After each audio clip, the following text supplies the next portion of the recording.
children need to feel very grateful to Kadosh Baruch Hu.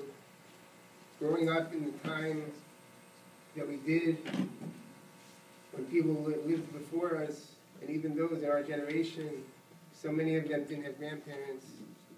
And for 30 or 40 or 50 years, we had the privilege of knowing our grandparents.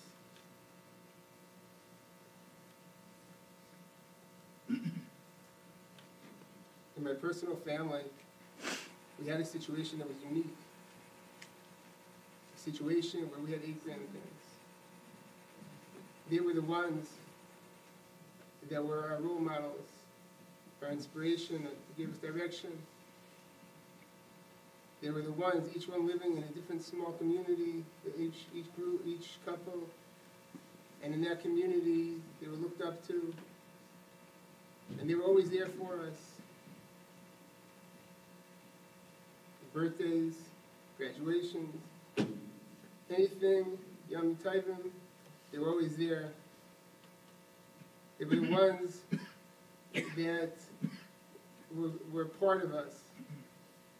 And at one point, there was 8, when the weddings in the family started, there were 8 grandparents that joined us at the weddings. Today, we mourn not only the loss of Mama or grandmother, but of a generation. A generation that's leaving us at this point.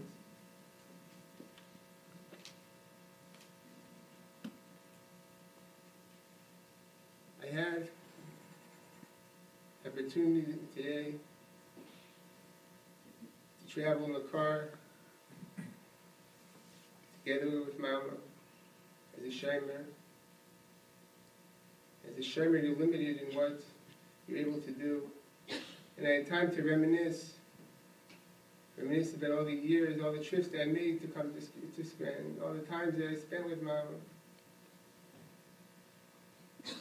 Of course, my connection to her started long before I could remember. I was born just a few blocks away from her house. But one memory, as we traveled in the car together, probably my first childhood memory, is a memory of being together with her in a car. Together with her in a car that went off the side of the road.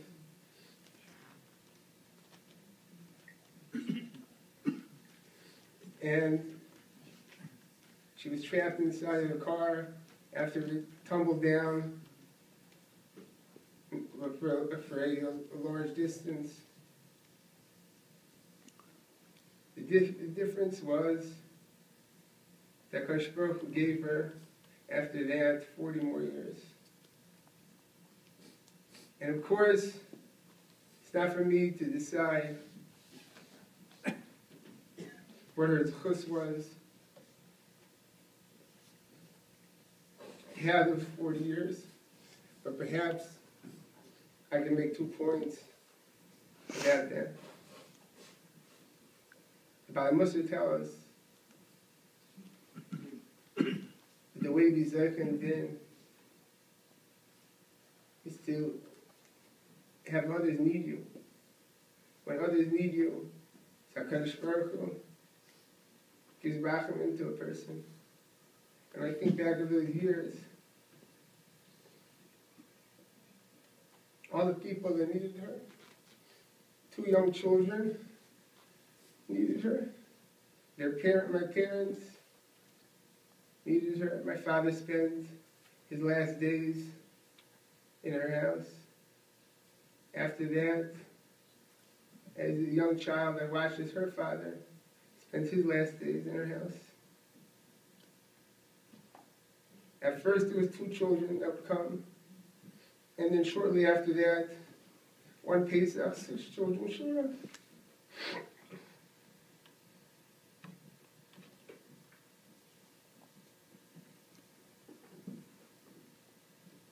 One Pesach. We came, and And then Pesach ended and we stayed. That was our home. That's where we went to school. That's where we lived for a few months. And that was the story of those 40 years. A story of people needing her, whether it would be grandchildren that would come to school, girls or boys, whether it would be her mother, who spent her last days in Scranton, whether it would be taking care of Papa. Whatever it was, always there were people that needed her. And that's what made these last couple of years so difficult. No one is used to.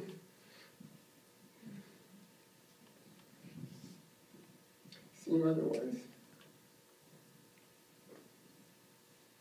I think perhaps another zchus she had.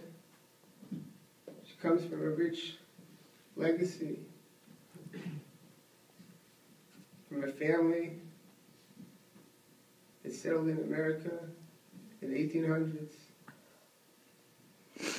I don't know if she left behind too many people in the world that could say that people in Sherman Shabbos that could say that they saw both sets of their grandparents and knew both sets of their grandparents that settled in America in the 1800s. I don't know if she left behind people that could say that they watched their parents who were born in the 1800s establish a yeshiva to be mechanech their children, following in their footsteps. That's what she did when her children needed chinuch. A number of years ago, she was in Florida during the winter time, and my wife wrote her a letter. She'd been reading a book about the time period, the first half of the 20th century, and the difficulties that existed for Yiddishkeit in America.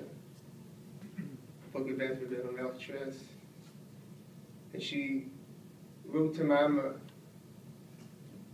about some of the impressions that she had when she read the book. We discussed the Pirchei and Benos starting in the beginning of the 1930s. Mama wrote back how she remembers like yesterday being involved in those Benos groups.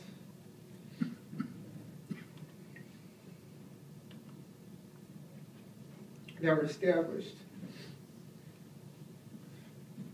for our souls and the flushes.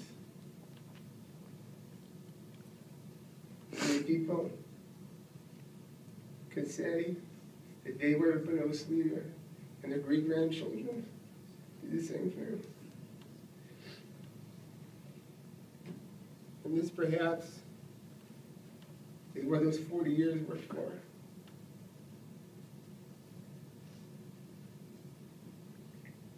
For her to see her dream, her parents' dream, her grandparents' dream, people that struggled to make sure that Torah would thrive in America. And during these years, the nachas that she got from grandchildren, from great-grandchildren, is it possible that she would have imagined when she watched her parents establish a chinuch for their children at that time? Is it possible that she could imagine?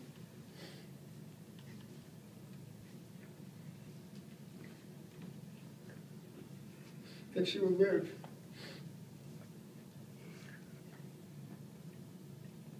to see great-grandchildren who would marry B'nai Torah, learning Kayol, devoting their life to Torah. It was a dream that seemed impossible.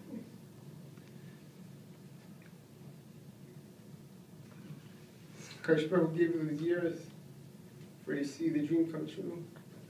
And even if in the end, she didn't see it. At least we saw it in her lifetime. I remember the last time I came to her house in Scranton. She'd asked me to come. She was moving.